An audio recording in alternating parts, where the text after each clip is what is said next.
Color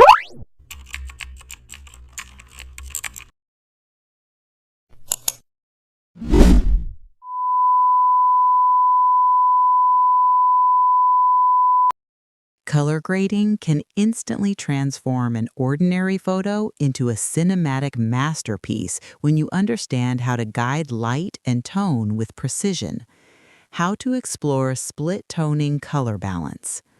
Open Adobe Photoshop and import your image onto a canvas around 2,000 pixels wide so adjustments remain crisp and flexible. Then convert the layer into a smart object to protect original data.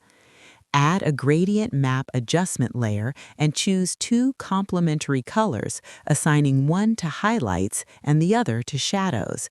Then carefully adjust the midpoint slider to control how smoothly those tones transition. Reduce opacity slightly